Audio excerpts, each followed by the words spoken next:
Assalamualaikum warahmatullahi wabarakatuh. Seorang ulama pernah mengatakan, sebuah pemberian sebelum bermanfaat bagi orang yang menerima, dia akan bermanfaat bagi orang yang memberi. Pernahkah ketika kita berbagi, belum dimakan makanan kita, belum dipakai pakaian kita, bahkan belum sempat orang itu mengucapkan terima kasih, hanya bergetar bibirnya, berlinang air matanya dengan pemberian kita. Manfaat yang pertama kita rasakan adalah Allah titipkan lezat dan manisnya keimanan dalam hati kita. Itulah yang disebut dengan manisnya iman. Allahu la ilaha illa huwal hayyul qayyum. Assalamualaikum warahmatullahi wabarakatuh. Alhamdulillahilladzi arsala rasulahu bil huda wa dinil haqq liyuzhirahu 'alad dini kullihi wa kafa billahi syahida. Nashhadu an la ilaha illallah syahadatu haqqin wa sidq syahadatan tunjina min 'adzabillah. Wa nashhadu anna Muhammadan 'abduhu wa rasuluh. Allahumma salli wa sallim wa barik ala nabiyyina Muhammad wa ala alihi wa sahbihi wa man sara ala nahjihi wastanna bisunnatihi ila yaumiddin. Qala Allahu azza wa jalla fi kitabihil karim, a'udzu billahi minasy syaithanir rajim, fala ta'lamu nafsun ma ukhfiya lahum min qurrati a'yun jazaa'an bima kanu ya'malun. Subhanaka la ilma lana illa ma 'allamtana innaka antal alimul hakim. Wa subhanaka la fahma lana illa ma fahamta lana innaka antal jawadul karim. Wa qur rabbi zidna ilman wa ba'd. Hadirin hadirat para perindu surga Allah Subhanahu wa taala, tiada kata yang pantas kita lantunkan di malam hari ini melainkan ucapan syukur. Alhamdulillah. Betapa sayangnya Allah kepada kita, betapa banyaknya nikmat dan karunia yang Allah limpahkan kepada kita. Kembali Allah percayakan hidup bagi kita di hari ini. Allah sehatkan kita, Allah limpahkan rizkinya yang begitu luas kepada kita. Sungguh kalau kita bermaksud menghitung nikmatnya, kita tidak akan sanggup untuk menghitungnya. Tapi memang Allah tidak meminta kepada kita untuk menghitung nikmatnya. Yang Allah minta kepada kita adalah mensyukuri nikmatnya. Hanya saja saking begitu derasnya Allah mengucurkan nikmat kepada kita, sampai-sampai terkadang kita tidak sadar bahwa apa yang sudah kita miliki merupakan karunia besar dari Allah. Belum tentu orang lain diberikan karunia yang sama. Di antara begitu banyaknya nikmat yang Allah beri kepada kita, yang paling terbesar adalah Allah masih menitipkan iman di hati kita. Saya sering menyampaikan dan sering saya ulang, iman memang tidak menjamin kita untuk selalu tertawa atau melimpah harta. Tapi yang pasti, iman menjamin kita untuk selalu merasakan sayangnya Allah kepada kita. Kadang dalam hidup, tidak seluruhnya warna-warna indah yang kita lalui. Kadang dalam hidup, tidak seluruhnya rasa manis yang kita kecapi. Tapi dengan iman kepada Allah, kita merasakan Allah tidak pernah meninggalkan diri kita. Pada saat Allah lapangkan rezeki kita, Allah muluskan karir atau pendidikan kita, Allah kabul doa-doa kita, kita tidak lantas lalai dari Allah Subhanahu wa ta'ala. Begitulah keimanan mengajarkan kepada kita. Begitu juga pada saat Allah memberikan ujian kepada kita. Mungkin pada diri kita, kehidupan rumah tangga kita, kita tidak pernah berburuk sangka kepada Allah. Kita yakin bahwa apa yang Allah pilihkan kepada kita adalah yang terbaik. Itulah makna yang Allah firmankan dalam surat Al-Anbiya ayat 35. Surat apa? Surat Al-Anbiya ayat 35. Allah Subhanahu wa taala berfirman, a'udzu billahi minasyaitonir rajim, wa nabluukum bisyarri wal khairi fitnah, dan kami akan menguji kepada kalian dengan hal yang menyenangkan maupun tidak menyenangkan sebagai cobaan bagi kalian. Jadi hadirin hadirat para perindu surga Allah Subhanahu wa taala, saya mengatakan bahwa ridho Allah tidak diukur dari kaya ataukah miskinnya kita. Ridho Allah tidak diukur dari susah ataukah senangnya kita. Tapi ridho Allah akan diukur dengan sejauh mana jarak antara kita dengan Allah dalam apapun warna dan rasa kehidupan kita. Salawat teriring salam tidak lupa kita haturkan kepada panutan kita Nabi besar Nabi Muhammad sallallahu alaihi wasallam. Sosok yang kita cintai, sosok yang kita rindui.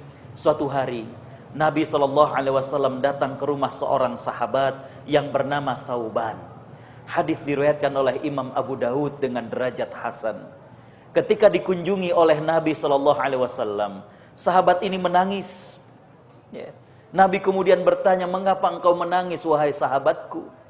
Sahabat ini kemudian menjawab, "Ya Rasulullah, aku membayangkan mungkinkah kita satu surga nantinya di akhirat?" Subhanallah. Sebuah pertanyaan yang mungkin pernah hadir dalam hati kita. Mungkinkah kita bisa satu surga dengan Nabi SAW? Ya.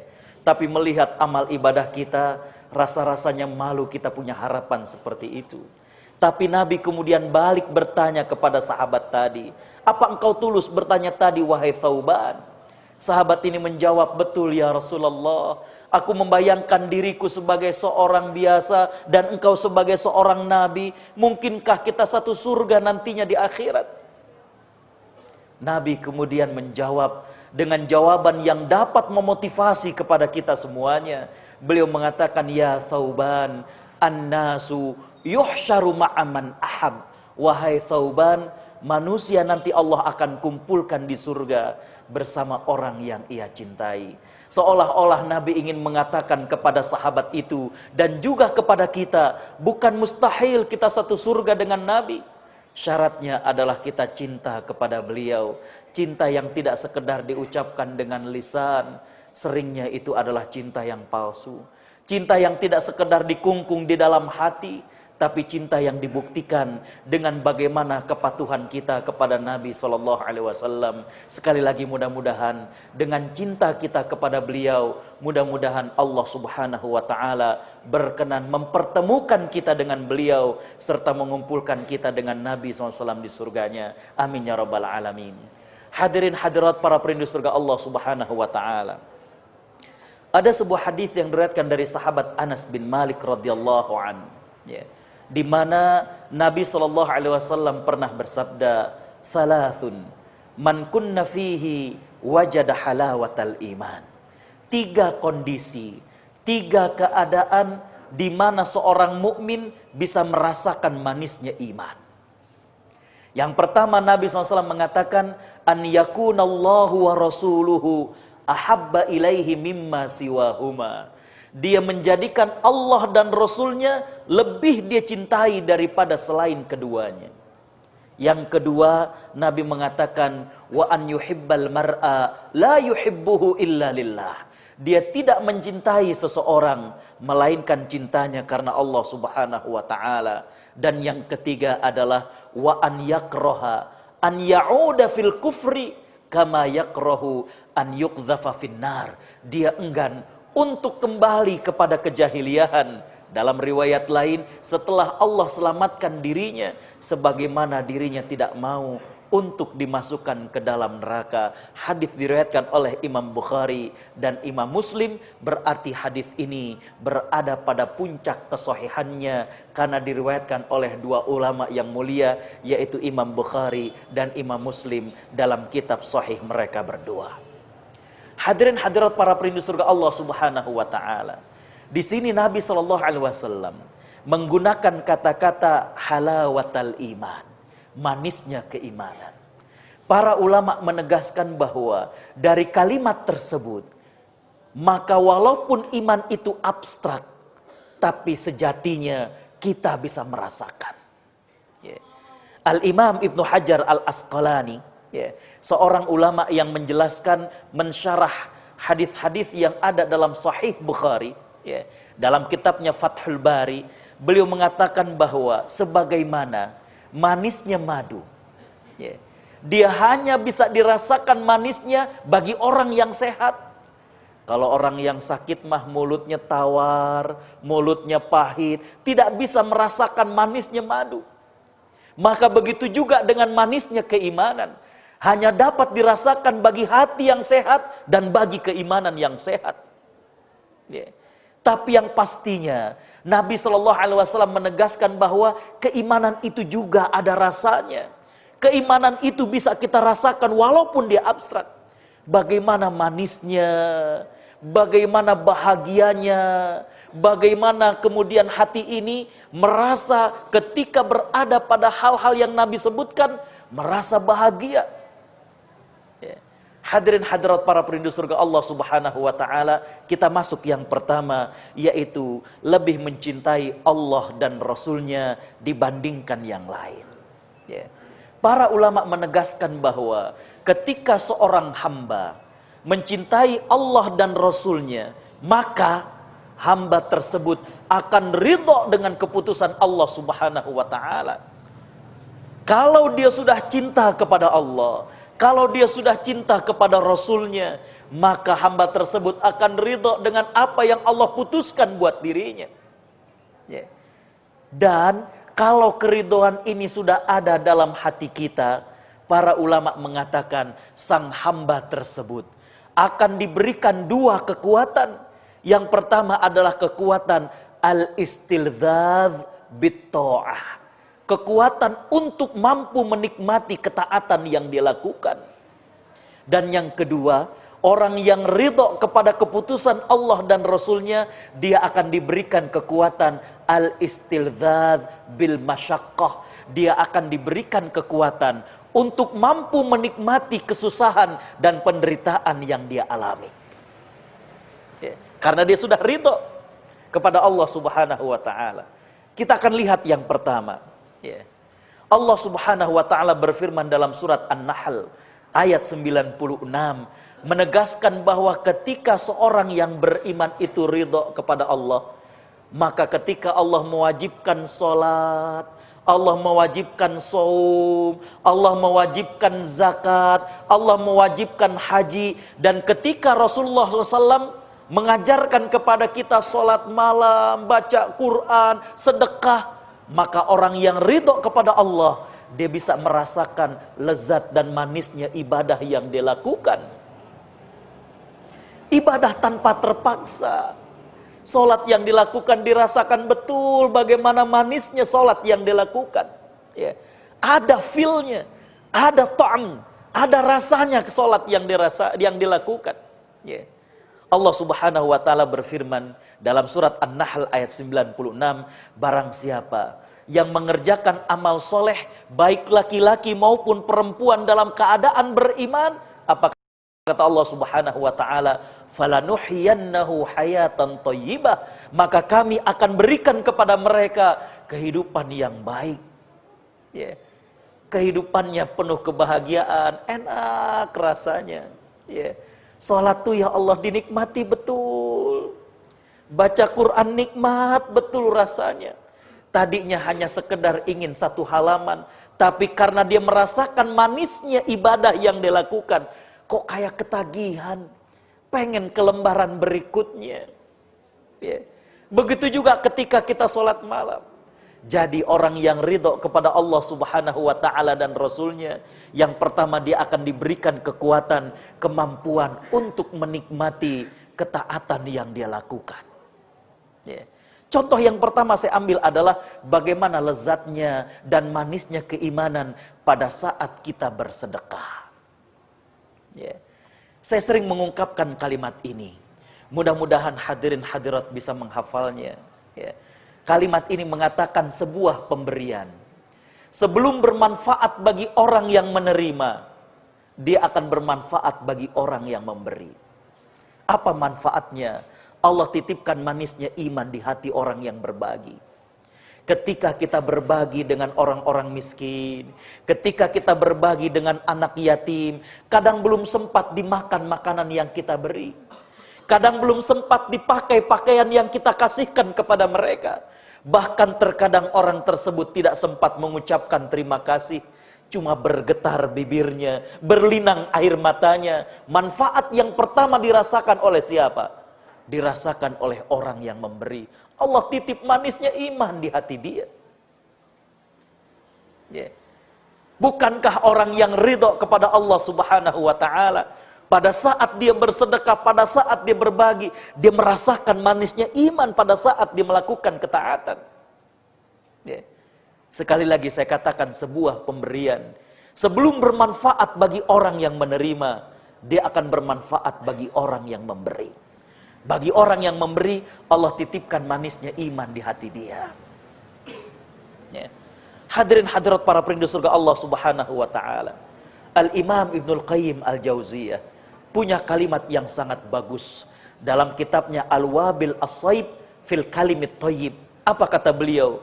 Boleh jadi saat engkau tertidur lelap di malam hari, pintu-pintu langit tengah diketuk dengan puluhan doa kebaikan untukmu. Dari orang yang kau tersenyum ketika berjumpa dengannya. Dari orang yang kelaparan, kau angkat rasa laparnya. Dari orang yang kau kesusahan, kau bantu kesusahannya. Karena itu kata beliau, jangan pernah menganggap remeh sebuah amal. Kita adakan program bakti sosial kepada orang miskin, kepada mereka yang tertimpa musibah. Mungkin malamnya kita sudah tertidur kecapean, tapi orang yang tadi kita bantu, mereka masih teringat, dan malam itu mereka mengetuk pintu Allah Subhanahu wa ta'ala, mendoakan kebaikan untuk diri kita. Tidakkah ini sesuatu yang membahagiakan diri kita? Ketika ketemu orang kita tersenyum. Ada orang yang nampaknya bingung, kita tanya mau kemana, kita bantu dia. Kata Imam Ibnul Qayyim, jangan pernah menganggap remeh sebuah amal. Hadirin hadirat para perindu surga Allah Subhanahu wa ta'ala, adakah kita kalah dengan orang-orang yang kadang lebih bersahaja dari kita? Adakah kita kalah dengan orang-orang yang kadang lebih sederhana dari kita? 4 tahun yang lalu saya diundang ke Austria. Austria ini ibu kotanya Vienna atau Wina. Cuma orang suka keliru antara Austria dengan Australia. Makanya kalau Bapak Ibu Allah berikan rezeki untuk ke Austria, di Austria itu kalau kita cari souvenir, banyak tulisannya Austria no kanguru. Artinya di Austria nggak ada kanguru. Yang ada di Australia. Hampir setiap hari saya telepon ke rumah, saya tinggal ikut dengan ibu. Saya telepon ibu, saya telepon istri. Suatu hari ibu saya kemudian berkata, Gus, ada duit zakat enggak? Saya bilang, emangnya kenapa mak? Kata ibu saya, enggak, ada teman emak ngaji, kayaknya dia mustahik deh Gus. Saya bilang, kalau memang beliau mustahik, silakan saja salurkan ke beliau. Tapi kenapa? Ibu saya kemudian cerita, enggak Gus, teman emak ini kalau dia datang ke pengajian, ibu saya ikut majelis taklim setiap hari Jumat, ba'da Jumat sekitar 1:30. Kata ibu saya, teman emak ini kalau dia datang ke pengajian, walaupun datangnya duluan, tapi duduknya paling belakang. Entar kalau ada teman yang sakit, rumah saya daerah Cempaka Putih, Jakarta Pusat. Entar kalau ada teman ngaji yang sakit, dirawat di rumah sakit Islam, nanti dia yang paling rajin ngajak nengok. Entar kalau kita udah naik bajai, dia duluan yang bayarin ongkos bajainya. Tapi kayaknya dia mustahik deh Gus. Saya bilang, ya udah mak, salurin aja zakat ke beliau, sampaikan zakat ke beliau. Berangkatlah ibu dengan istri saya ke rumah beliau. Subhanallah. Di depan rumahnya banyak botol-botol bekas. Ternyata wanita tua ini kerjanya ngumpulkan botol bekas. Ntar kalau sore ada yang ngebayarin. Ditanyalah 2 hal ini kepada beliau. Karena sudah lebih sepuh dari ibu saya kemudian memanggilnya dengan Mbok. Mbok, kenapa sih kalau datang ke pengajian walaupun datangnya duluan, kok duduknya di belakang? Apa kata beliau? Soalnya malu Bu, baju yang pantas buat ngaji cuma 2. Subhanallah. Kadang kita baju belum terlalu buruk, udah ada model baru, ganti model baru. Ada kerudung model baru, ganti model baru. Subhanallah. Dia ngerasa malu, baju yang pantas buat ngaji cuma 2. Akhirnya kemudian ditanya hal yang kedua. Kalau kondisi mbok kayak gini, terus kenapa kalau ada yang sakit dirawat di rumah sakit, mbok yang paling rajin ngajak nengok, ntar mbok duluan yang bayarin ongkos bajainya. Jawaban beliau yang disampaikan kepada ibu dan istri saya, nggak bisa saya lupakan. Apa kata beliau? Kan sorga bukan cuma buat orang kaya doang, Bu. Subhanallah. Adakah kita kalah dengan orang-orang yang jauh lebih bersahaja dari kita? Ya. Siapakah sesungguhnya orang yang kaya? Orang yang melimpah materi tapi berat untuk berbagi? Atau orang yang kelihatannya dia sederhana tapi ringan untuk berbagi dengan yang lain? Ya. Sebuah pemberian sebelum bermanfaat bagi orang yang menerima, dia akan bermanfaat bagi orang yang memberi. Kita tahu itu, tapi terkadang kita berat untuk melakukannya. Hadirin hadirat para perindu surga Allah Subhanahu wa taala, itu udah bunyi katanya itu Isya, dan Isya break dulu ya. Ya, demikian betul. Dan insya Allah kita lanjutkan setelah salat Isya. Jazakumullah khairan. Assalamualaikum warahmatullahi wabarakatuh. الله لا إله إلا هو الحي القيوم. Bismillahirrahmanirrahim. Assalamualaikum warahmatullahi wabarakatuh. Alhamdulillahi wa kafa, wassalatu wassalamu ala nabiyyil mustafa Muhammad ibn Abdillah, ahlu sidqi wa ahlul wafa. Nashhadu an la ilaha illallah wa nashhadu anna Muhammadan abduhu wa rasuluh. Allahumma salli wa sallim wa barik ala nabiyyina Muhammad wa ala alihi wa sahbihi wa man sara ala nahjihi wa istanna bi sunnatihi ila yaumiddin. Qala Allahu azza wa jalla fi kitabihil karim, a'udzu billahi minasy syaithanir rajim, fala ta'lamu nafsun ma ukhfiya lahum min qurrati a'yun jazaan bima kanu ya'malun. Hadirin hadirat para perindu surga Allah Subhanahu wa taala. Kita lanjutkan kajian mabit kita pada malam hari ini, di mana tadi kita menjelaskan bahwa Nabi sallallahu alaihi wasallam bersabda dalam hadis yang diriwayatkan dari sahabat Anas bin Malik radhiyallahu an. Nabi sallallahu alaihi wasallam bersabda, "Thalathun man kunna fihi wajada halawatal iman, an yakuna Allah wa rasuluhu ahabba ilaihi mimma siwahuma, wa an yuhibbal mar'a la yuhibbuhu illa lillah." Ya. Hadirin hadirat para perindu surga Allah Subhanahu wa taala, orang yang cinta kepada Allah dan Rasulnya, maka dia akan ridho dengan segala keputusan dari Allah Subhanahu wa taala. Dan pada saat seorang hamba ridho dengan keputusan Allah Subhanahu wa taala, maka dia akan diberikan dua kekuatan. Yang pertama adalah kekuatan istildzadzut ta'ah, kekuatan untuk bisa menikmati lezatnya ketaatan yang dia lakukan. Di antara contoh ketaatan yang dilakukan adalah bagaimana sedekah. Tadi saya mengatakan bahwa sebuah pemberian sebelum bermanfaat bagi orang yang menerima, dia akan bermanfaat bagi orang yang memberi. Apa manfaatnya? Allah titipkan manisnya iman di hati dia. Hadirin hadirat para perindu surga Allah Subhanahu wa taala, hanya saja berkaitan dengan sedekah, berkaitan dengan berbagi, terkadang jiwa kita ini berat untuk berbagi. Ya.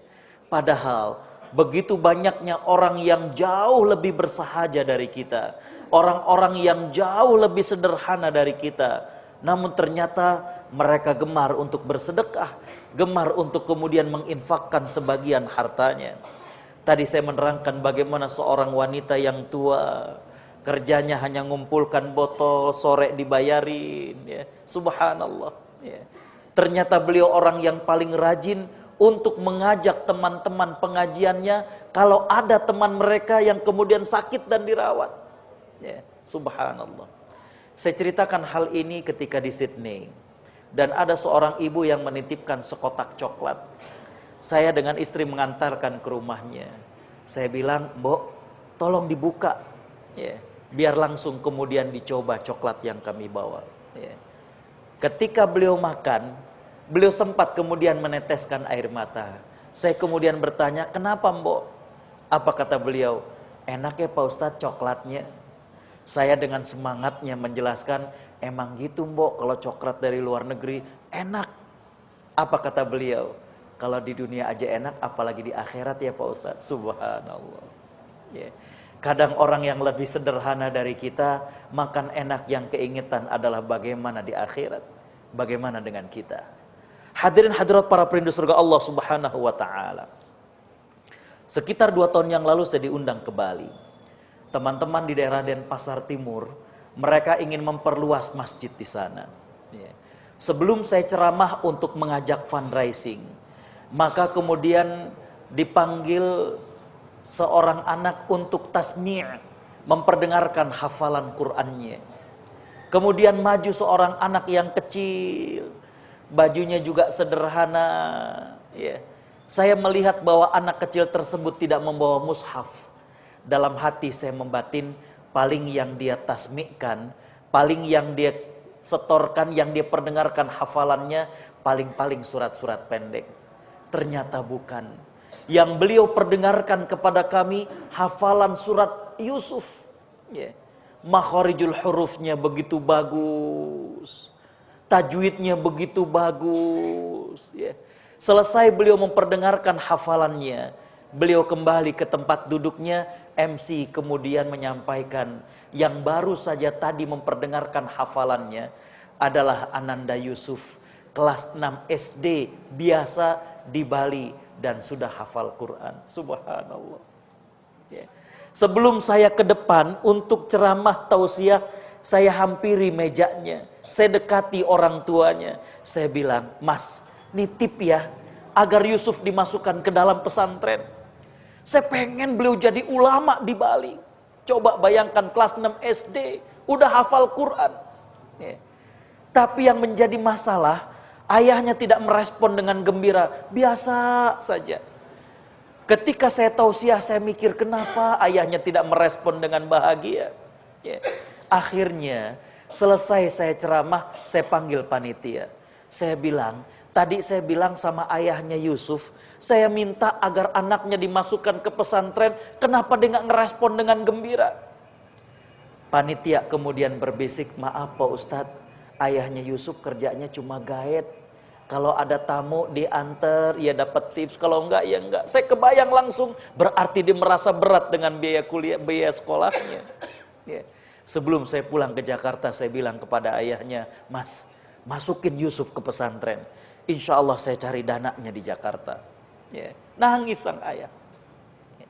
Hadirin hadirat para perindu surga Allah Subhanahu wa taala. Kadang kita mencarikan sekolah yang terbaik buat anak kita. Sekolah yang bagus-bagus, yang mahal-mahal. Padahal tidak sedikit di antara mereka-mereka yang sebenarnya layak untuk mendapatkan pendidikan yang bagus. Tapi kondisi ekonominya kurang beruntung. Ya. Sekali lagi bahwa orang yang ridho dengan keputusan Allah Subhanahu wa ta'ala, dia akan diberikan kekuatan untuk mampu menikmati ketaatan yang dia lakukan. Ketika dia bersedekah, dia rasakan manisnya, dia berbagi. Ngelihat senyum orang yang dia kasih. Ya. Melihat keriangan dari orang yang dia beri. Ya. Itulah manisnya iman. Dan yang kedua, orang yang ridho dengan keputusan Allah Subhanahu wa ta'ala, dia akan diberikan kekuatan yang kedua, yaitu kemampuan untuk bisa menikmati lezatnya penderitaan yang dilakukan. Sejatinya, kebanyakan orang pada saat mendapatkan penderitaan dia akan berkeluh kesah dan lain sebagainya. Ya. Tapi orang yang ridho dengan Allah Subhanahu wa ta'ala, penderitaan, apa yang dihadapi, justru dia menikmati lezatnya iman pada saat itu. Ya. Sebentar lagi kita akan Idul Adha. Saya beberapa waktu yang lalu berkesempatan Idul Adha di tanah air. Ya. Biasanya suka di luar negeri. Saya mencari tema apa yang perlu diangkat untuk khutbah Idul Adha. Saya mencari di internet, biasanya tema Idul Adha itu 1 dari 3 tema biasanya. Kalau tidak tentang kurban atau pengorbanan, atau yang kedua tentang bagaimana Nabi Ibrahim alaihissalam yang sangat patuh dengan perintah Allah Subhanahu wa taala. Atau yang ketiga tentang Nabi Ismail alaihissalam.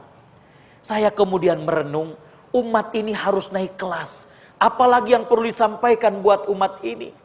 Maka saya kemudian mendapatkan ayat ini memberikan pelajaran di balik dari apa yang sudah pernah kita dengar. Allah Subhanahu wa taala berfirman dalam surat As-Saffat ayat 102. A'udzu billahi minasyaitonir rajim. Falamma balagha ma'ahu sa'ya qala ya bunayya inni ara fil manam anni azbahuka fanzur madza tara. Maka ketika sampai umur Ismail bisa berjalan bersama dengan ayahnya, maka Nabi Ibrahim kemudian mengunjunginya. Di malam hari Nabi Ibrahim kemudian bermimpi dirinya menyembelih sang anak, dan mimpi seorang nabi adalah wahyu. Keesok paginya disampaikan kepada sang anak, wahai Ananda, aku semalam bermimpi menyembelihmu, bagaimana pendapatmu? Apa jawaban Nabi Ismail? Nabi Ismail mengatakan, qala ya abati fa'al ma tu'mar satajiduni insyaallahu minas sabirin. Wahai ayahanda, lakukanlah apa yang diperintahkan oleh Tuhanmu kepadamu. Niscaya engkau akan mendapatkan diriku termasuk orang-orang yang bersabar. Hadirin hadirat perindu surga Allah Subhanahu wa taala. Solehkah Nabi Ismail? Soleh banget. Ya. Ayahnya bertanya dan kemudian menyampaikan bahwa dirinya bermimpi semalam bahwa dirinya menyembelih kepada sang anak dalam mimpi tersebut. Maka kemudian sang anak mempersilakan hal itu.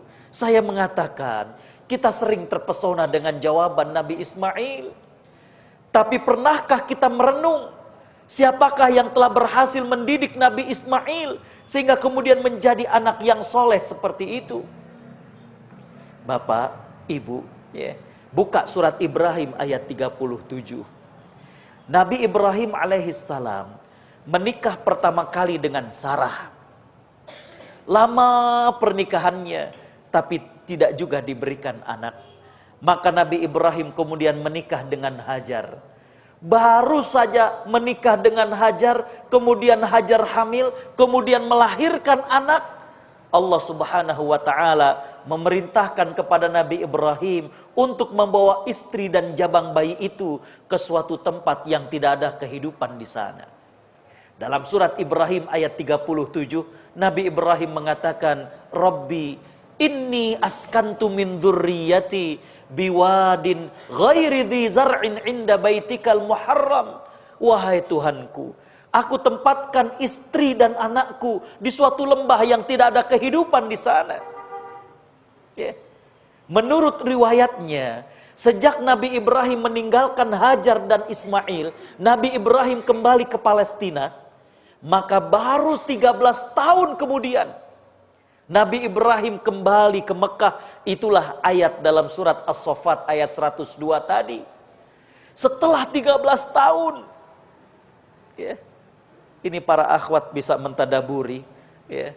Saya mengatakan Hajar juga wanita biasa yang memiliki rasa takut ditinggal oleh suaminya, ditinggal di suatu lembah yang tidak ada kehidupan di sana, hanya bersama dengan jabang bayi yang tidak bisa apa-apa. Ya.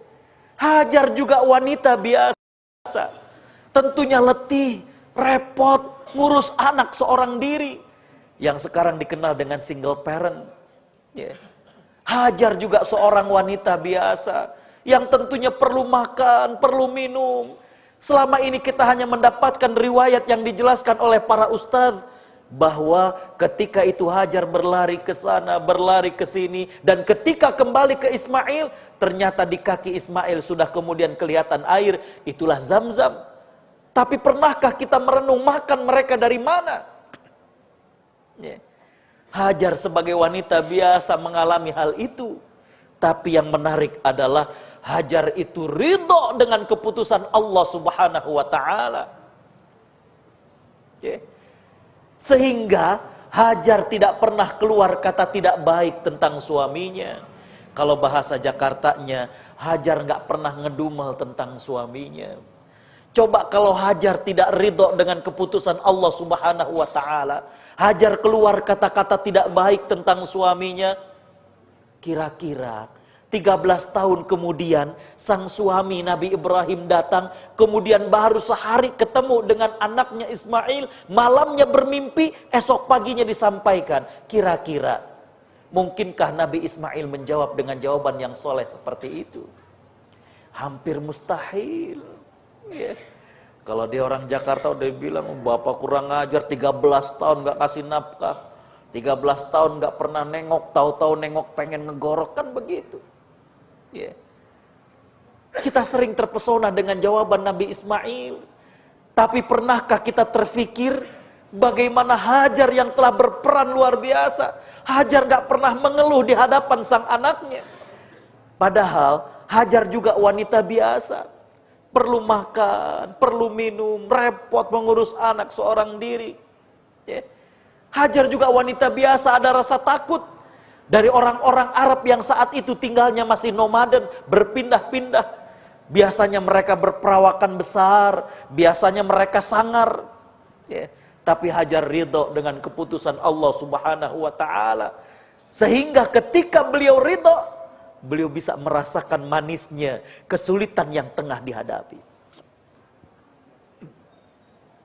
Hadirin hadirat perindu surga Allah Subhanahu wa ta'ala. 2 tahun yang lalu saya diundang Ramadan di Qatar oleh Kementerian Wakaf di Qatar. Undangannya 10 hari kedua di bulan Ramadan. Ya. Jumat, Sabtu, Ahad saya sudah diundang untuk ke Balikpapan. Ya. Nah, ternyata pada hari Ahad anak saya diwisuda di pesantren, yang akhwat lagi. Ya.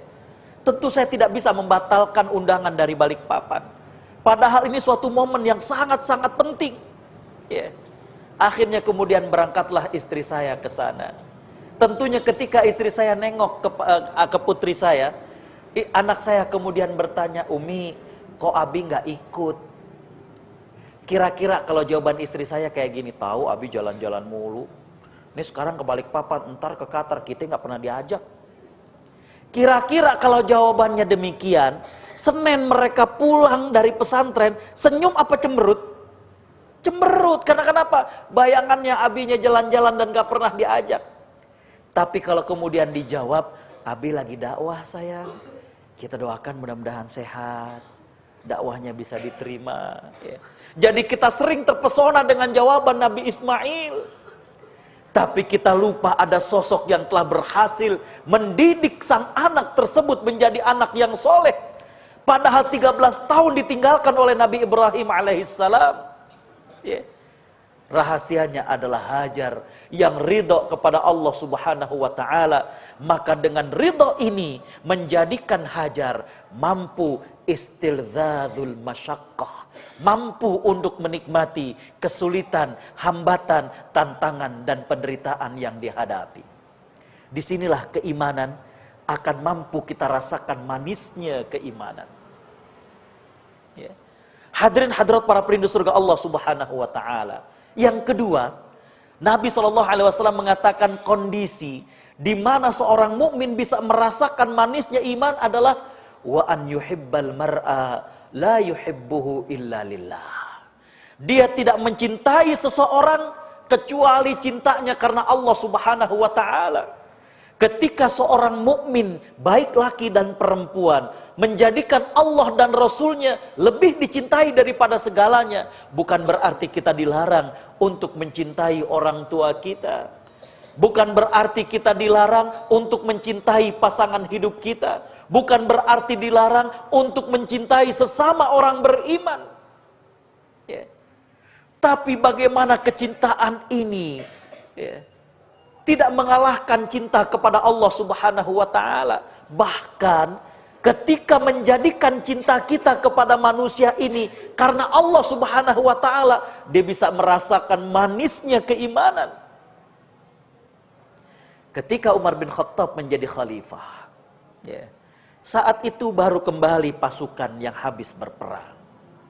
Umar kemudian bertanya kepada pasukan tersebut, "Siapakah di antara kalian yang berasal dari negeri Yaman. Banyak tangan diangkat. Umar kemudian bertanya lagi, siapakah di antara kalian yang mengangkat tangan ini yang dulu pernah sakit sopak? Sopak itu putih-putih seperti orang kekurangan sel darah merah. Ya. Dan Allah sembuhkan dirinya.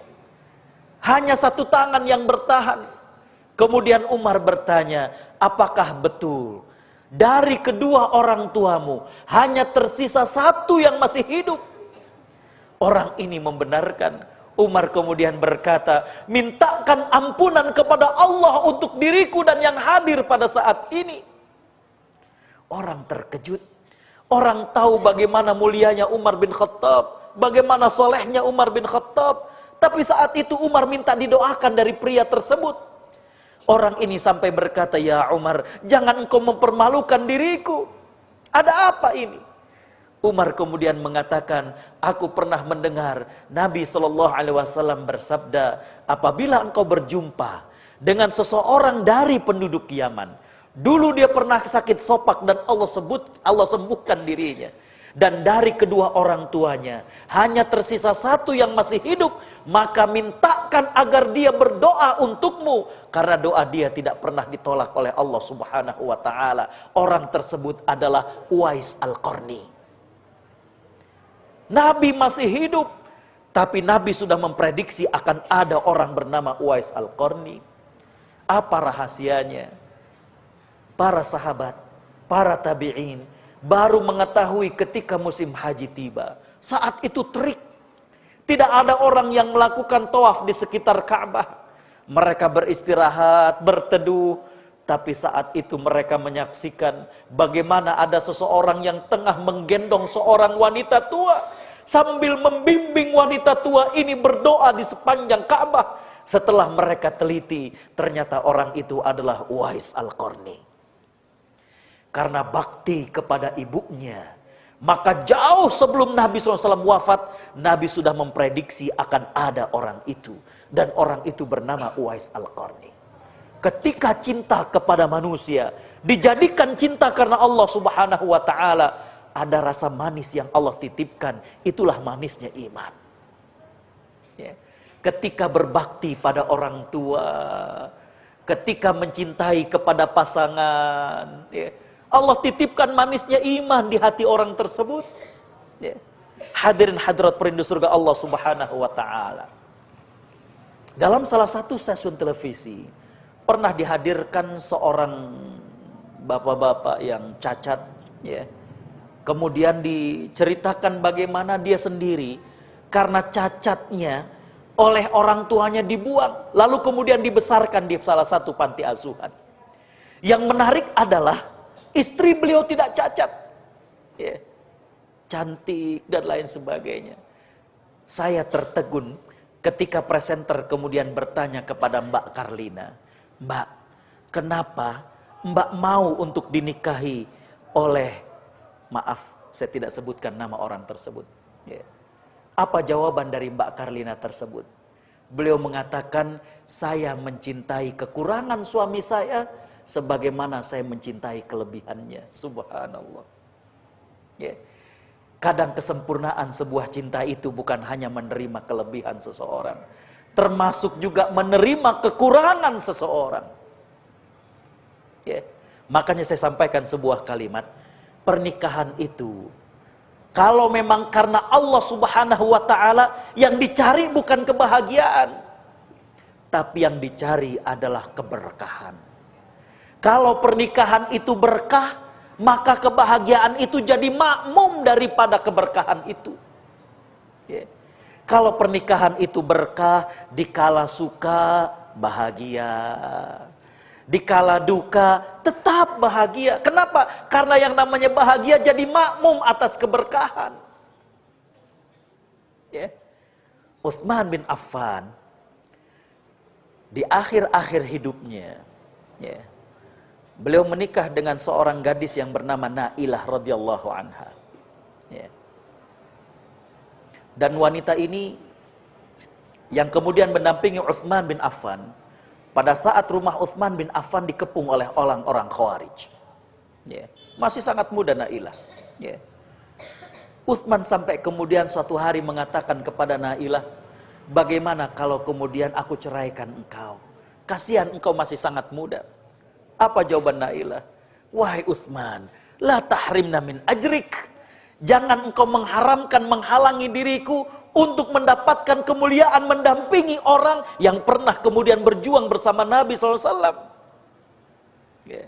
Mencintai seseorang karena Allah, Allah titipkan manisnya iman di hati mereka. Ya. Mencintai pasangan, mencintai orang tua, mencintai anak, termasuk juga mencintai sesama orang yang beriman. Ya. Nabi SAW ketika sampai di Madinah, beliau mempersaudarakan para sahabat satu dengan yang lainnya.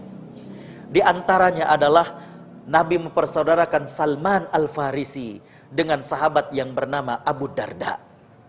Ya. Sahabat Abu Darda asli orang Madinah. Ya. Suatu hari Salman minta tolong kepada sahabat Abu Darda, karena Abu Darda ini orang Madinah. Salman tertarik dengan seorang akhwat, dengan seorang sahabat wanita yang aslinya dari kalangan Ansor dari Madinah. Tentu karena ini adalah saudara yang dipersaudarakan oleh Nabi, sahabat Abu Darda ini lebih ngerti. Jadi sahabat Salman minta kepada sahabat Abu Darda untuk mendatangi rumah gadis tersebut dan meminta kepada ayahnya untuk kemudian bersedia dinikahi oleh Salman. Didatangi oleh Abu Darda. Disampaikan kepada ayah dari sahabat wanita itu bahwa Salman Al-Farisi tertarik dan ingin menikahi putrinya. Apa yang terjadi? Ternyata ayah gadis itu inginnya sang putri menikah dengan Abu Darda. Subhanallah. Kalau itu kejadian sama kita, kira-kira gimana? Ya. Pulang dari rumah wanita tersebut, bingung sahabat Abu Darda apa yang akan dia katakan. Ya. Bagaimana menyampaikannya? Ketika kemudian ditanya oleh sahabat Salman, apa jawaban dari ayah gadis itu? Apa kata Salman? Aku malu wahai saudaraku menyampaikan hal ini. Ternyata ayah gadis itu inginnya anak gadisnya dinikahi olehku. Apa jawaban Salman Al-Farisi? Wahai saudaraku, tidak perlu engkau malu, mestinya aku yang malu. Aku menginginkan dia untukku, tapi Allah menginginkannya untukmu. Subhanallah. Wa an yuhibbal mar'a la yuhibbuhu illallah. Mencintai seseorang karena Allah Subhanahu wa taala. Bisa dirasakan manisnya dalam hati. Itulah manisnya keimanan. Ya. Hadirin hadirat para perindu surga Allah Subhanahu wa taala. Dan yang saya mengatakan ya, tadi yang dikatakan oleh ya, sebenarnya enggak ada istilah hati yang patah. Yang ada itu adalah hati yang tengah jauh dari Allah Subhanahu wa taala. Ya.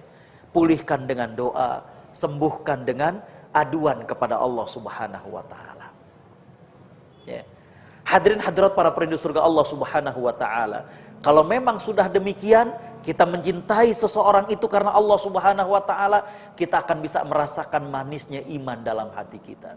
Yang ketiga, ya, Nabi SAW bersabda bahwa orang yang mampu merasakan manisnya keimanan adalah dia enggan untuk kembali kepada kejahiliaan.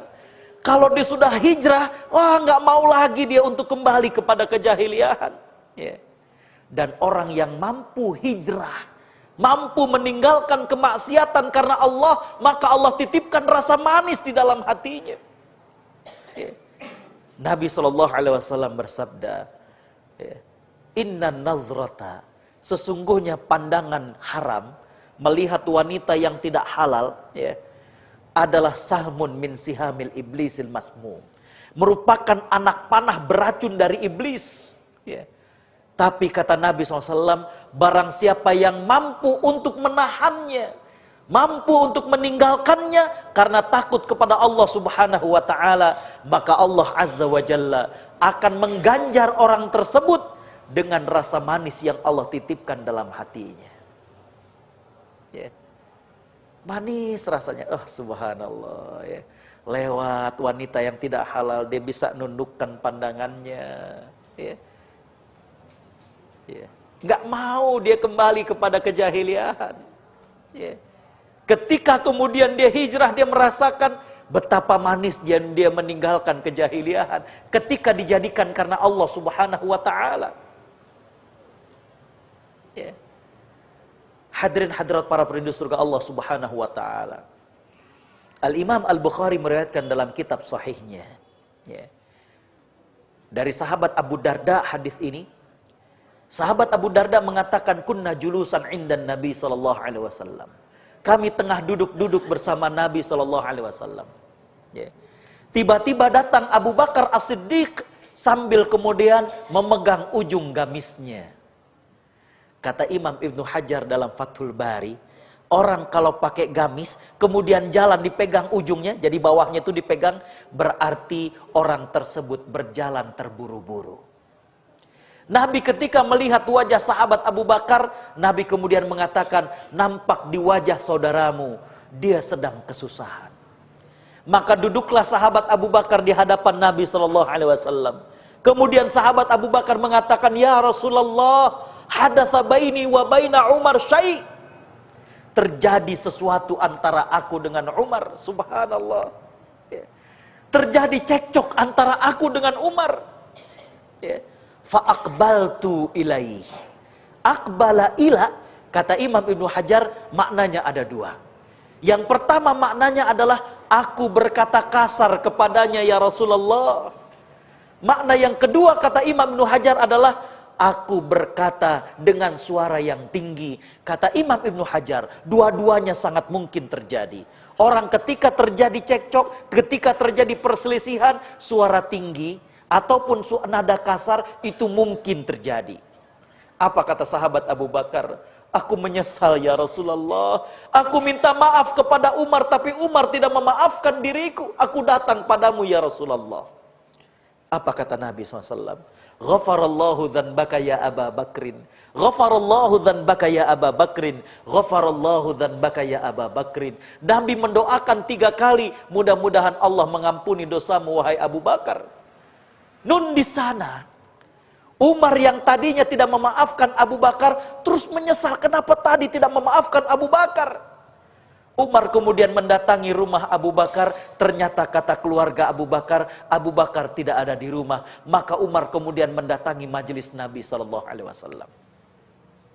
Melihat Umar datang, taghayyara wajhu Rasulullah SAW. Berubah paras Nabi SAW. Nampak Nabi agak tidak suka. Abu Bakar yang melihat Nabi berubah wajahnya dengan kehadiran Umar, bersimpuh di hadapan Nabi. Kemudian Abu Bakar mengatakan, ya Rasulullah, ana azlimuhu. Ya Rasulullah, jangan marah, aku yang menzalimi Umar. Itu dalam riwayat Imam Bukhari. Dalam riwayat Imam Muslim, bukan azlimu, tapi azlamu. Yang artinya adalah aku yang lebih zalim ya Rasulullah.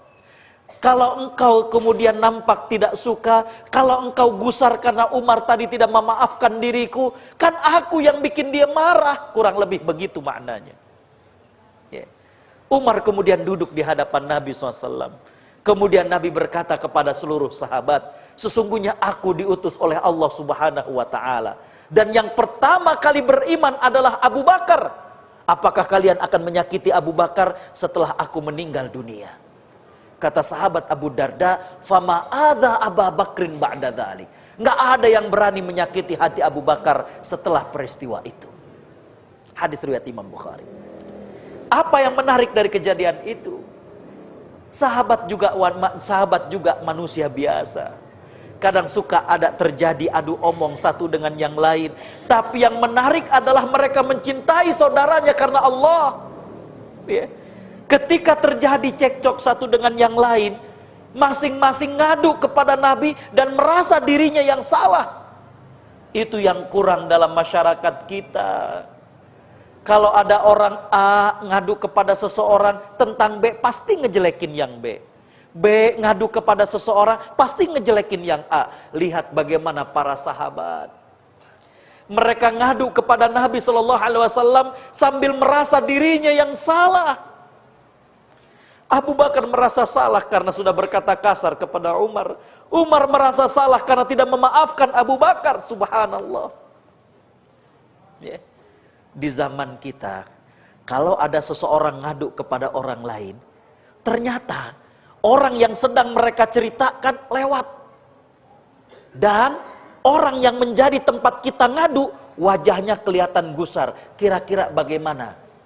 Tepuk tangan dalam hati. Heksiat. Diambekan sia. Ya. Tapi lihat bagaimana sahabat Abu Bakar. Melihat wajah Nabi SAW gusar dengan kedatangan Umar bin Khattab. Abu Bakar yang bersimpuh minta agar Nabi tidak marah kepada Umar bin Khattab. Subhanallah. Inilah orang yang hadirin khotal iman rahimakumullah, mencintai saudaranya dan kemudian nggak mau mereka kembali kepada jahiliyah yang saling perang satu dengan yang lain. Ya. Jadi ketika seseorang itu mampu meninggalkan kemaksiatan karena Allah titipkan manisnya iman di hati dia. Ya. Hadirin hadirat para perindu surga Allah Subhanahu wa taala, disinilah orang-orang beriman mampu merasakan manisnya keimanan. Yang pertama adalah ya, bagaimana dia menjadikan Allah dan Rasulnya lebih dicintai daripada yang lainnya. Kalau orang sudah cinta Allah dan Rasulnya, dia akan ridho. Kalau orang sudah ridho dengan keputusan Allah, dia akan memiliki kemampuan untuk menikmati ketaatan yang dilakukan. Kalau dia sudah ridho, maka dia akan diberikan kekuatan untuk mampu menikmati indahnya penderitaan yang dialami. Yang kedua, bisa merasakan manisnya iman kalau dia mencintai seseorang karena Allah Subhanahu wa taala. Dan yang ketiga, bisa merasakan manisnya iman ketika mampu meninggalkan kejahiliahan, ketika mampu meninggalkan kemaksiatan karena Allah Subhanahu wa taala. Allah akan ganti dengan rasa manis dalam hatinya. Ya. Hadirin hadirat para perindu surga Allah Subhanahu wa taala, mudah-mudahan Allah Subhanahu wa taala senantiasa memberikan hati yang sehat kepada kita sehingga kita bisa merasakan manisnya keimanan. Demikian yang bisa saya sampaikan, kurang lebihnya mohon maaf dan saya kembalikan kepada MC. Jazakumullah khairan. Assalamualaikum warahmatullahi wabarakatuh. الله لا إله إلا هو الحي القيوم.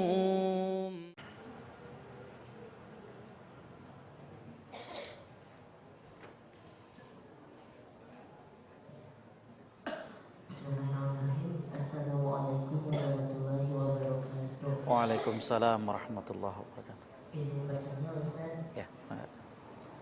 apabila saya suka dengan seseorang, apakah itu salah? Terus bagaimana cara menyikapinya? Apakah saya tidak menjaga pandangan saya? Itu aja Ustaz, terima kasih. Dikumpulkan atau langsung dijawab? Bismillahirrahmanirrahim. Alhamdulillah, salatu wassalamu ala rasulillah wa ba'd. Pertanyaan yang bagus sekali, yaitu apakah kalau suka kepada seseorang ini salah? Kemudian apakah saya tidak menundukkan pandangan? Ya. Hadirin hadirat para perindu surga Allah Subhanahu wa taala, Islam adalah agama yang fitrah. Agama yang sekarang sangat pesat berkembang di Eropa, di Amerika, di Australia. Kenapa? Karena Islam itu sesuai dengan fitrah manusia. Ya.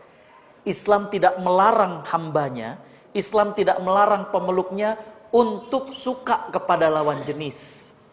Tapi Islam juga tidak membiarkan bagaimana rasa suka ini tanpa dikawal. Ya. Maka ketika kemudian ada rasa suka, ya, ini bukanlah sesuatu yang salah, tinggal bagaimana kemudian dikawal dan disalurkan. Ya. Kalau memang kita sudah merasa memiliki kesiapan, maka rasa suka itu diwujudkan dengan keseriusan untuk mengkhitbah dan juga menikahi wanita tersebut. Ya. Makanya ya, saya pernah menulis bahwa laki-laki yang pemberani itu yang mendatangi ayahnya, bukan mendatangi akhwatnya. Ya. Jadi kalau memang betul-betul kemudian merasa, oh ya saya sudah mampu, maka bismillah datangi kepada ayahnya. Ya. Tapi kalau kemudian, waduh saya masih belum, ya, maka titipkan kepada Allah Subhanahu Wa Taala. Ya. Tadi A juga menyampaikan Allah itu pemilik daripada jodoh. Ya. Insya Allah jodoh kita nggak akan tertukar, ya, nggak akan tertukar. Jadi bismillah ya Allah, ya. Jangan sampai kemudian kita belum siap, kemudian rasa suka ini tidak dikawal, yang terjadi adalah berbagai macam hal. Ya. Kita lagi baca Quran, lagi ngafal Quran, jadi keinget. Ya. Kita lagi apa, keinget, aduh jangan. Ya.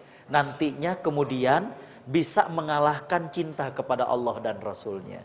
Jadi kembali bahwa ketika suka kepada lawan jenis bukan suatu hal yang salah, tapi coba kemudian disalurkan, dikawal. Kalau memang kita sudah memiliki kesiapan, bismillah. Saya coba untuk kemudian mendatangi kepada keluarganya untuk kemudian menikahinya. Tapi kalau memang belum, titipkan kepada Allah Subhanahu Wa Taala. Insya Allah jodoh nggak akan kemana. Ya, ya. Pasrahkan Allah Subhanahu Wa Taala yang nantinya akan kemudian memberikan jodoh kepada kita. Demikian, wallahu a'lam. Bismillahirrahmanirrahim. Ustaz, saya ingin bertanya, jika futur itu terjadi, lalu bagaimana tips untuk meningkatkan iman kembali?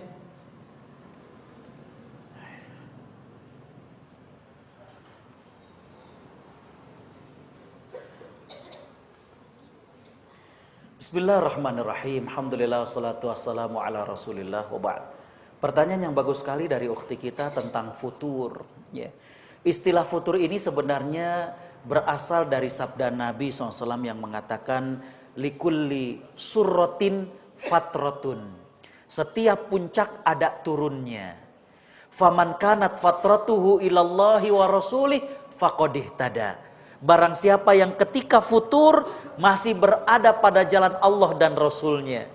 Jadi sholat masih sholat, cuma kadang suka telat. Baca Quran ya walaupun gak satu juz ada, tapi futur, ya. Tapi masih di jalan Allah Subhanahu Wa Taala, maka sungguh dia masih mendapatkan petunjuk, ya. Yang jadi pertanyaan bagaimana kemudian untuk meningkatkan keimanannya? Ukhti fillah, ukhti kenali diri ukhti itu bagaimana untuk bisa memacu motivasi. Ya. Dan tiap-tiap kita itu berbeda-beda. Untuk kemudian membangkitkan kembali keimanan tiap kita beda. Ya. Saya cukup akrab dengan Kang Abik. Ada yang kenal Habibur Rahman Syahrozi?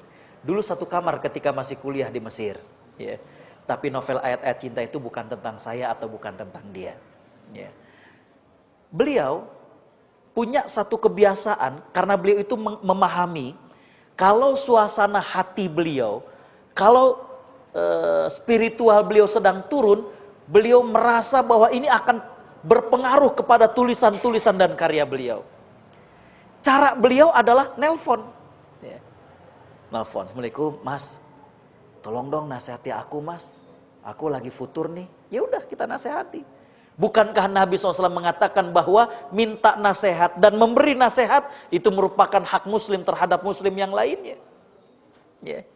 Jadi ada orang yang ketika dia merasa kok kayaknya lagi lemes, lagi futur.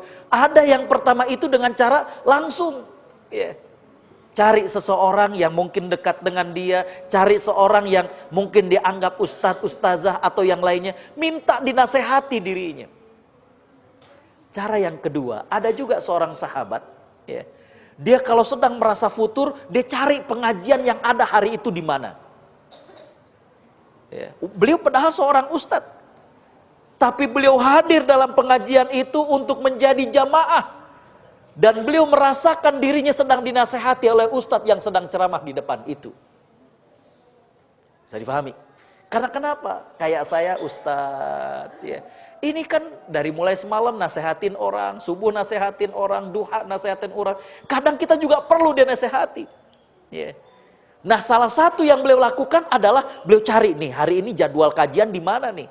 Yeah. Ada pengajian siapa? Beliau hadir dan beliau diam aja sebagai jamaah. Beliau merasa dirinya yang sedang dinasehati oleh ustadz itu. Ada yang begitu. Ya. Ada juga seorang sahabat yang kalau beliau sedang merasa futur, beliau buka buku-buku sirah dan salafus soleh. Beliau coba baca bagaimana salafus soleh itu semangatnya, ibadahnya, dakwahnya, berjuangnya. Itu kemudian membangkitkan dia. Jadi ukhti fillah, ya, kenali. Ukhti itu termasuk yang saya tuh semangatnya kalau gimana. Ya. Ada orang yang kalau minta nasihat langsung suka malu. Ya. Banyak yang pas tahu nomor saya kemudian WA, ya, pas gambar fotonya nggak ada, Ustadz nasihatin saya dong. Saya bilang ini akhi atau ukhti. Ya. Pokoknya minta nasihat weh Ustadz. Ya udah saya nasihati. Walaupun kadang nggak tahu nih masalahnya apa. Dan nggak ngaku, tadi akhwat apa, ikhwan nggak ngaku, nggak apa-apa, itu haknya dia untuk minta nasihat, nasihati. Ya. Tapi kan ada yang sungkan. Kalau ada yang sungkan tadi caranya, ada yang dengerin ceramah. Ya. Sekarang apalagi dengan mudahnya kita cari di YouTube atau kita cari, oh ini ada pengajian siapa nih? Atau tadi saya katakan buka sirah. Ya. Bagaimana para sahabat, bagaimana salafus soleh. Jadi ukhti fillah yang pertama adalah kenali diri kita. Masing-masing kita punya instrumen tersendiri untuk membangkitkan semangat daripada keimanan kita. Ya, wallahu a'lam.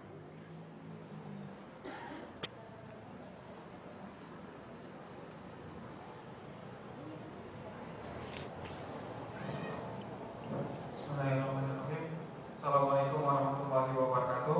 Waalaikumsalam. Perkenalkan Ustaz, nama saya Idil. Izin bertanya Ustaz. Ya. Sekarang ini ada isu tentang Islam Nusantara. Nah, Islam Nusantara ini jujur kita melihat isu ini sebagai hal yang cukup mengkhawatirkan karena ada stigma atau stereotip itu akan mengotak-otakkan Islam dalam berbagai hal seperti itu. Nah, bagaimana cara kita tetap berhusnuzon bahwa Islam yang dikatakan Islam Nusantara ini bukan tujuannya untuk mengkotak-kotakan, tapi memang tujuannya untuk bersatu dalam Islam yang seutuhnya. Terima kasih. Assalamualaikum warahmatullahi wabarakatuh. Waalaikumsalam. Bismillahirrahmanirrahim. Alhamdulillah, salatu wassalamu ala rasulillah wa ba'd. Hadirin hadirat perindu surga Allah Subhanahu wa taala. Islam Nusantara ini kan istilah. Ya. Maka sebelum kemudian kita menyikapi, kemudian kita menanggapi, maka yang pertama sekali adalah pihak yang kemudian menyampaikan tentang ini mesti menjelaskan apa maksudnya dari Islam Nusantara. Ya. Cuma ya, sedikit yang saya perhatikan, yang banyak mengusung tentang Islam Nusantara ini, mereka-mereka yang biasanya suka anti dengan apa-apa yang berbau Arab. Ya. Ini yang kemudian menjadikan sebagian para ustadz, menjadikan sebagian para ulama kita kemudian mengatakan, oh kalau yang mengatakan ini mereka-mereka, berarti kalau kayak gitu, ini adalah sebuah upaya untuk kemudian memaksakan Islam yang mestinya universal, menjadi lebih sempit, khusus Nusantara. Yeah. Tapi kalau kemudian yang difahami dari Islam Nusantara itu adalah bagaimana ya Islam daripada orang-orang Indonesia dan lain sebagainya, tentu ini tidak mengapa. Jadi kembali bahwa sebenarnya yang mengusung ini dulu untuk menjelaskan maunya apa dari Islam Nusantara ini. Yeah. Jangan sampai kemudian mengusung sebuah istilah, tapi kemudian dibiarkan masing-masing komentari dan lain sebagainya. Akhirnya yang terjadi tadi ya, karena yang banyak nyebut-nyebut ini yang biasanya suka anti Arab ya, ngelihat yang pakai gamis nggak suka, ngelihat yang berjenggot nggak suka. Akhirnya kan kemudian wah ini berarti Islam Nusantara kayak gitu dong. Ya. Jadi kembali bahwa biar kemudian tidak saling suudzon. Bukankah Nabi SAW mengatakan, Iyakum mawaqi'adh-dhon, hendaklah kalian berhati-hati, jangan sampai diprasangkai oleh orang lain. Karena yang namanya hidup bersosial, maka selain kita dilarang untuk suuzon, maka kita tidak boleh juga berada pada kondisi yang menjadikan orang buruk sangka. Bisa dipahami? Kita nggak boleh buruk sangka kepada seseorang, tapi kok malam-malam di tempat mesum. Ini kan menjadikan orang jadi berprasangka buruk. Memang kita tidak boleh untuk berprasangka buruk, tapi dia juga mestinya bisa menjaga diri. Jangan sampai diprasangkai oleh orang lain. Memang kita tidak boleh suuzon terhadap isu Islam Nusantara, tapi mestinya mereka juga ngejelasin dong, Islam Nusantara itu apa maunya. Ya. Bener nggak? Ya. Tidak bertentangan dengan pemahaman Islam yang universal, Islam yang meretas batas dan juga geografis. Ya. Jadi kembali bahwa bukan cuma orang lain disuruh untuk jangan suuzon, maka kitanya juga, merekanya juga hendaknya jangan sampai berada pada posisi, pada kondisi yang menjadikan orang lain kemudian buruk sangka. Ya. Mereka atau orang-orang itu yang menggulirkan istilah itu, ayo jelasin dong. Baru kemudian kita lihat. Kalau tidak bertentangan maka tidak mengapa. Ya. Seperti misalkan ada juga yang mengangkat Islam terpadu. Oh ini tentang syumuliyatul Islam. Oh ada Islam yang mencerahkan seperti yang diangkat oleh Muhammadiyah. Oh maksudnya adalah begini. Ketika sampai, oh maksudnya demikian dan tidak terjadi masalah. Tapi kalau kemudian ngangkat isu tapi nggak dijelaskan, ini menjadikan orang kemudian menduga-duga, berprasangka dan lain sebagainya. Ya, jadi demikian dan wallahu a'lam.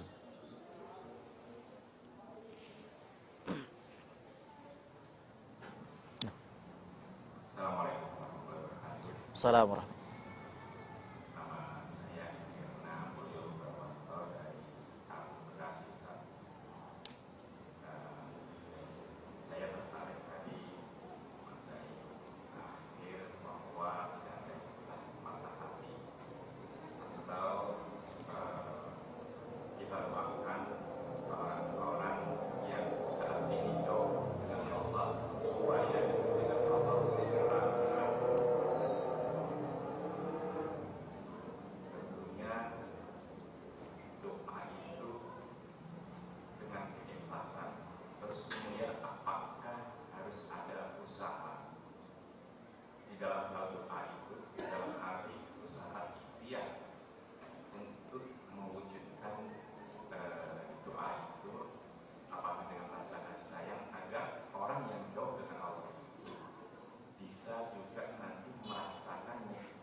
Salam.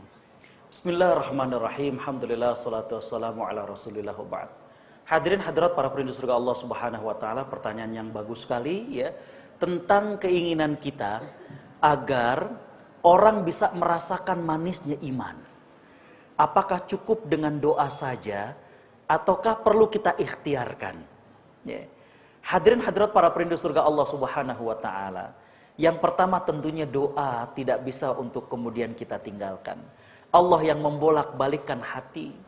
Kita minta kepada Allah subhanahu wa ta'ala agar orang tersebut, baik keluarga dekat kita ataupun sahabat kita, bisa dibukakan hatinya. Ya. Bisa merasakan manisnya iman yang saat ini kita rasakan.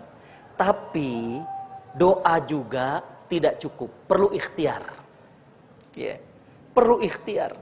Ikhtiarnya bagaimana? Apakah dengan cara kita datangi, kita ajak ngobrol, kita ajak untuk sama-sama beribadah. Ya. Coba duduk bersama orang-orang yang soleh. Ya. Malam Ahad tidak sedikit orang-orang yang tengah lalai dari Allah. Ya. Tapi ketika berada di masjid, mengingat Allah, ya, suatu saat dia akan merasakan, oh enak ya. Coba ajak untuk sholat malam, merasakan bagaimana nikmatnya menangis karena Allah subhanahu wa ta'ala.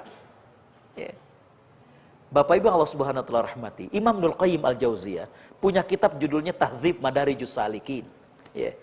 Orang-orang yang berjalan menuju Allah Subhanahu wa taala. Ya. Beliau mengatakan bahwa langkah pertama untuk bisa berjalan menuju Allah Subhanahu wa taala adalah ad-dahsyah. Bagaimana dibuat syok. Ya. Syok ini bisa dengan dua cara. Yang pertama adalah syok ketika merasakan, ih gening enak ya, malam mingguan kita berada dalam ketaatan kepada Allah Subhanahu wa taala. Atau tadi saya katakan, ada proyek-proyek kebaikan, ya, proyek berbagi, kita ajak dia, ya. Bagaimana untuk kemudian berbagi dengan orang miskin, biar sekali-sekali merasakan, enak ya ketika kita berbagi, ya. Coba datangi tempat-tempat anak yatim, ya. Minta kepada orang tersebut agar mengusap kepala anak yatim, ya.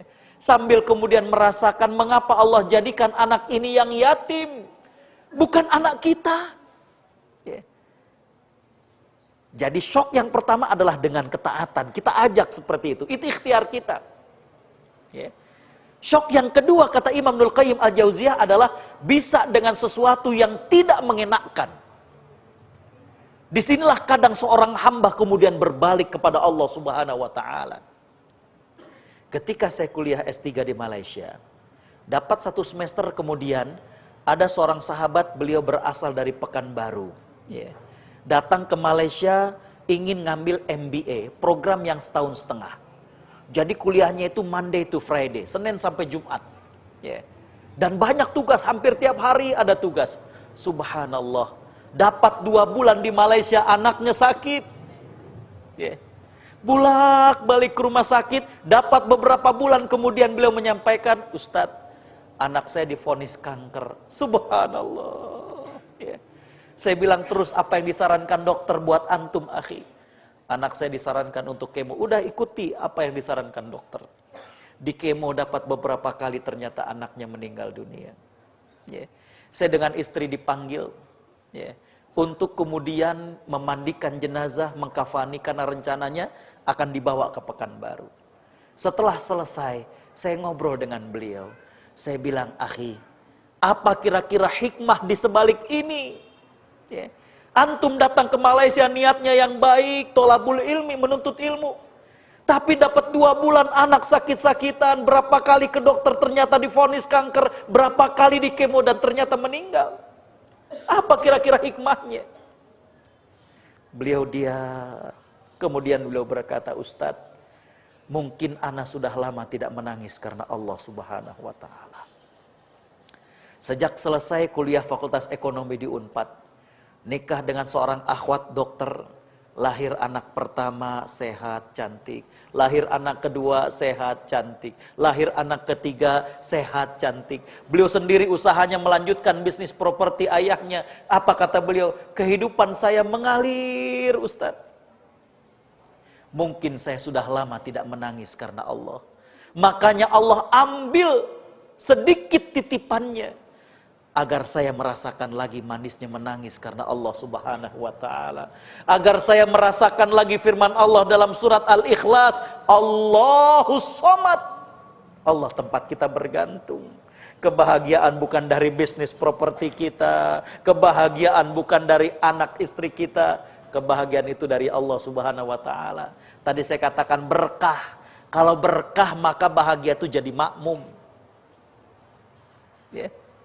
Jadi kembali bahwa kata Imam Ibnul Qayyim, untuk kemudian bisa terbuka hati seseorang kemudian dia akan meniti jalan menuju Allah, perlu ad-dahsyah, perlu suatu kejadian syok, ya, yang menjadikan dia kemudian kembali kepada Allah Subhanahu wa taala. Jadi bukan cuma doa tapi ikhtiar, ya, sehingga kemudian orang tersebut bisa merasakan manisnya keimanan seperti yang Nabi SAW janjikan dalam hadis tersebut. Wallahu a'lam.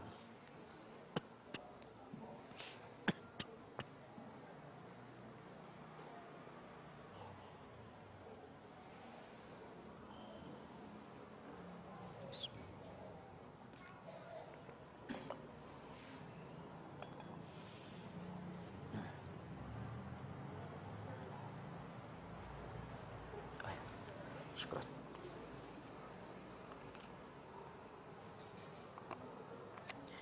Bismillahirrahmanirrahim. Pertanyaan dari seorang ukhti, ya. Jika semangat beribadah, tahajud dan menghafal Al-Qur'an karena termotivasi oleh orang yang dikagumi, apakah niatnya salah jika demikian? Ya. Hadirin hadirat ikhwatal iman rahimakumullah. Saya suka ngirim renungan kalau nggak pagi, siang, kalau nggak sore. Dalam salah satu renungan yang pernah saya kirim, saya mengatakan, tidak ada kepahitan yang melebihi kepahitan berharap selain kepada Allah. Ya. Kalau kita berharap selain kepada Allah, suatu saat kita akan kecewa. Ya. Berharaplah kepada Allah Subhanahu wa Ta'ala. Kita ngafal Quran, betul kita kagum dengan seseorang. Baik rasa kagum ini adalah rasa hormat, ataupun rasa kagum ini karena kita, maaf, ada niat, subhanallah nih seseorang. Ya. Maka suatu saat kita akan kecewa kalau berharap dari manusia. Berharap dari Allah Subhanahu wa Ta'ala. Ya. Begitu juga dengan sholat malam kita. Jadikan semuanya ikhlas karena Allah Subhanahu wa Ta'ala. Kalau orang kemudian tulus karena Allah Subhanahu wa Ta'ala, maka tidak ada yang menjadikan dia patah semangat, terus saja semangat. Itulah rahasia keistiqomahan. Ya. Jadi kembali ukhti fillah, jangan kita beribadah, jangan kita ngafal Quran, jangan kita sholat malam termotivasi karena seseorang. Boleh suatu waktu kita, karena dia subhanallah nih. Tapi kemudian jadikan ikhlas karena Allah Subhanahu wa Ta'ala.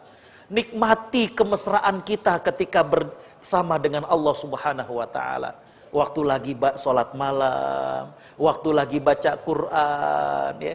Jadi kita baca Quran bukan karena kagum seseorang itu, bukan. Ya. Misalkan, subhanallah, ada mahasiswa, bacaannya, hafalannya. Boleh kita kagum, boleh kemudian kita, saya pengen. Tapi setelah itu coba kita shift. Kita coba untuk kemudian pindahkan, ya, shifting, ya, agar jadikan karena Allah Subhanahu wa Ta'ala. Karena kenapa? Karena kalau kemudian itu dijadikan karena manusia, suatu saat kita akan kecewa. Ya. Tapi kalau kita jadikan karena Allah Subhanahu wa Ta'ala, kita ngafal Quran karena merasakan nikmatnya baca Quran. Subhanallah. Ya.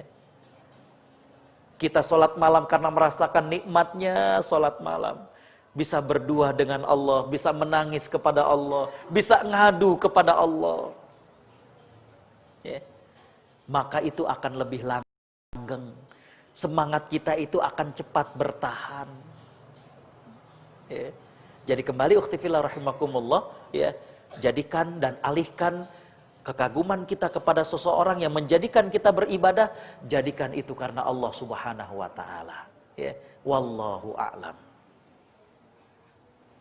Silakan para jemaah yang bertanya, satu pertanyaan.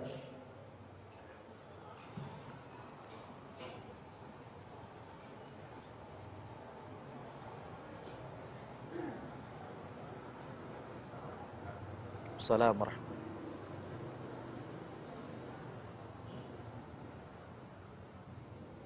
Sekali lagi mohon maaf, ada yang ketinggalan. Yang mau saya tanyakan adalah tentunya kami juga sayang kepada sesama manusia, terutama yang sudah masuk Islam, tapi dia kehidupannya ada di dalam mereka jauh dari Allah, dan yang saya ingin mereka juga dekat dengan Allah. Kemudian yang sering permasalahannya adalah mereka bertato. Kemudian kadang-kadang kita pengen dia sudah melaksanakan sholat, tapi di sisi lain ada ustaz yang bilang sholatnya tidak sah, gitu kan, kalau mereka bertato. Nah, akhirnya dia mundur lagi. Nah, itu bagaimana caranya dengan pelan-pelan, meskipun dia bertato, yang akhirnya dia dekat dengan Allah, yang nantinya tato itu lama-lama juga akhirnya akan hilang. Jadi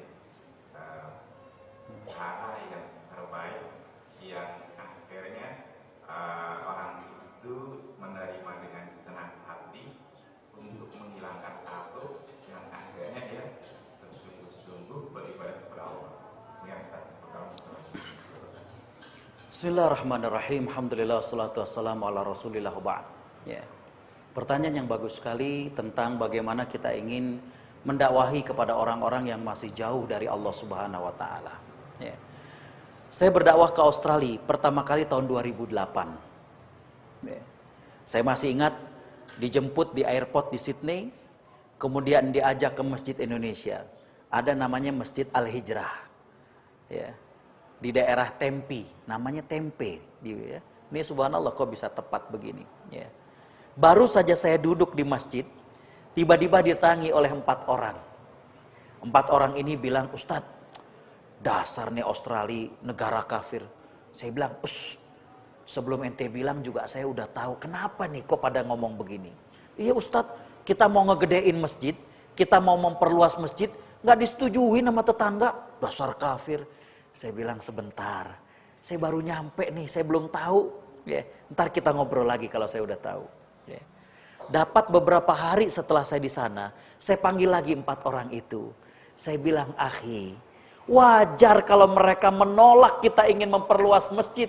Emangnya kenapa Ustadz? Coba antum perhatikan kalau waktu sholat. Semangat sholat berjamaah, kaum muslimin di sana itu bagus.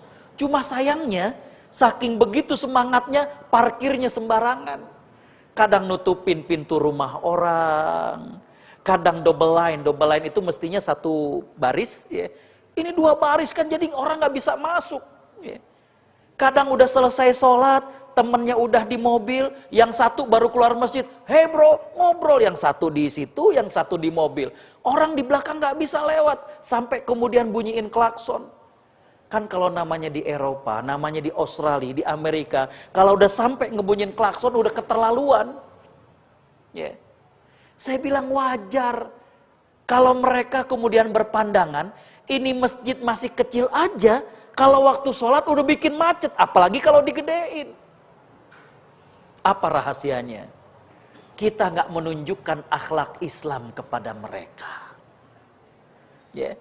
Saya kemudian menyampaikan sebuah bait syair yang disampaikan oleh seorang ulama di Irak. Apa kata beliau? Pesan buat kita. Kun kal farosyah. Taksiruha kullu ainin ra'atha walam tantik bikalimah. Jadilah kalian bagaikan kupu-kupu. Setiap mata yang memandang akan terpikat. Walaupun kupu-kupu tidak pernah bertutur kata. Subhanallah. Jadi muslim itu bukan kemudian sesumber, lihat saya nih islami, rumah tangga saya islami. Enggak, bukan begitu. Ya. Lihat bagaimana akhlak kita, disiplin kita. Ya. Orang akan terpikat dengan keislaman kita. Ya. Kalau kemudian kita sudah bisa memikat hatinya, insya Allah yang namanya tato itu gampang dengan sendirinya. Ya. Saya pernah diundang di daerah Bekasi Barat, sebuah perumahan mewah, Kemang Pratama. Ya. Waktu itu acara dengan anak-anak jalanan, anak-anak yang suka ngamen, ya, di bis Mayasari jurusan Bekasi Blok M. Ya. Yang menarik Bapak Ibu Allah Subhanahu wa taala rahmati, waktu saya lagi ceramah, saya perhatiin ada seseorang, ini apa nggak salah kostum orang ini? Pakai kaos yang ketat, tangan panjang, lehernya juga segini sampai kemudian dilipat leher kerah lehernya. Dalam hati saya membatin, apa nggak salah kostum nih, kan panas ya. Selesai saya ceramah udah mendekati zuhur. Saya ke tempat berwudu ya. Dan ketika saya berwudu, orang tersebut menghampiri, Ustadz, tadi kayaknya lagi ceramah perhatiin saya terus. Iya akhirnya bilang ya. Langsung aja nih, ente apa nggak salah kostum ya. Beliau kemudian menurunkan sedikit kerah lehernya. Ya. Saya bilang cukup. Apa kira-kira? Tato semua sampai ke leher-leher. Dan yang menarik, beliau ini sekarang menjadi koordinator anak-anak jalanan itu. Dikoordinir buat ngaji, subhanallah. Ya. Bapak Ibu Allah Subhanahu wa taala rahmati, jadi kembali bahwa pikat hatinya dulu agar dia melihat keindahan Islam pada diri kita. Ya. Ustadz yang tadi bilang bahwa kalau ada tatonya kemudian gak sah sholatnya, bagusnya kapan-kapan dia ke Amerika, dia ke Australia, apalagi lagi musim haji. Ya. Saya pernah ngebimbing jamaah haji dari Australia, itu sekitar 3 tahun yang lalu. Ya. Jadi kita tendanya saat di Mina itu kan dengan mereka, ya. Itu kan baru kelihatan. Kalau sehari-hari pakai jubah nggak kelihatan. Pas udah pakai kain ihram, la haula wala quwata illa billah, kan kelihatan tuh yang tatonya macem-macem. Ya. Sekarang mereka udah sadar. Ya. Apakah jadi nggak sah hajinya? Tidak. Ya. Saya sering mengatakan, jangan sampai lisan kita begitu tajamnya menghalangi seseorang untuk hijrah kepada Allah Subhanahu wa taala. Demikian waktu juga yang memisahkan kita. Insyaallah terima kasih kepada Pak Dwi, AA dan semuanya. Ini jujur kali pertama saya ke Darut Tauhid, ya. Dan alhamdulillah saya bisa diterima jadi santri di sini. Ya, mudah-mudahan walaupun pertama bisa silaturahim berikutnya. Demikian dan saya kembalikan doa. Hadirin hadirat ikhwatal iman rahimakumullah. Sebelum kita doa, mari kita istighfar kepada Allah Subhanahu wa taala. Mungkin dari perjalanan kajian ini ada kata-kata kita yang tidak Allah ridhoi, ada hati yang tengah lalai dari Allah Subhanahu wa taala, maka kita mohon ampun kepadanya. Astaghfirullahalazim. Astaghfirullahalazim. Astaghfirullahalazim. Mari kita hadirkan wajah orang-orang yang kita cintai, orang tua kita, pasangan hidup kita, anak-anak kita, untuk kita sertakan mereka dalam doa kita. Bismillahirrahmanirrahim. Alhamdulillahirabbil alamin. Hamdan yuwafi ni'amahu wa yukafi'u mazidah. Ya Rabbana lakal hamdu wa lakash syukru kama yanbaghi li jalali wajhika wa 'azimi sultanik. Allahumma shalli ala sayidina Muhammad wa ala alihi wa sahbihi ajma'in. Rabbana zalamna anfusana wa illam taghfir lana wa tarhamna lanakunanna minal khasirin.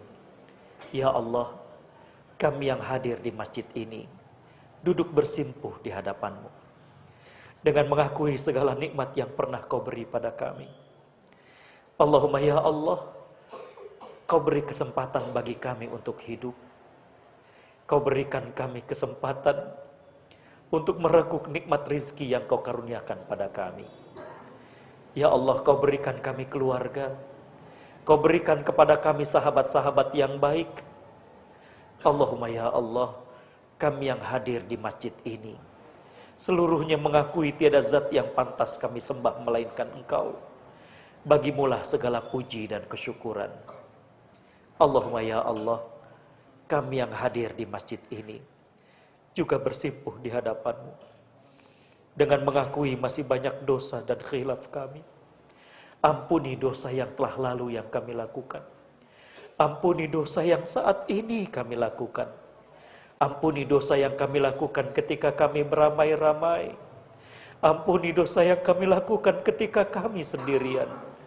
Bahkan dosa yang hanya Engkau dan kami saja yang tahu. Ya Allah, ampuni mata kami yang terkadang masih melihat hal-hal yang Kau haramkan bagi kami. Ampuni mata kami ya Allah, yang terkadang berat untuk membaca firman-Firman-Mu. Ampuni mata kami yang tidak memandang hormat kepada orang yang lebih tua dari kami. Ampuni mata kami yang tidak memandang iba kepada anak-anak yatim dan orang-orang miskin di antara kami. Ya Allah, ampuni lisan kami yang masih sering marah-marah, sering menggunjing, sering berbohong. Ampuni lisan kami yang terkadang lupa mendoakan ibu dan ayah kami, padahal mereka tidak pernah putus mendoakan kami. Ampuni tangan kami ya Allah yang kurang merasakan kehangatan ukhuwah ketika kami berjabat tangan. Ampuni tangan kami yang belum pernah sekalipun mengusap-usap kepala anak yatim, padahal sangat mungkin keyatiman itu terjadi kepada anak atau cucu kami. Ampuni tangan kami yang terkadang berat berbagi dengan orang-orang miskin, padahal di antara mereka ada yang hafal Quran, padahal di antara mereka banyak yang jauh lebih mulia dari kami. Ampuni kaki kami ya Allah yang terkadang berat untuk datang ke masjid-masjid. Ampuni kaki kami yang sudah lama tidak mendatangi rumah orang tua kami. Ampuni kaki kami yang sudah lama tidak menziarahi kuburan orang tua kami. Ya Allah, berikanlah kami mata yang selalu rindu untuk membaca Al-Quran.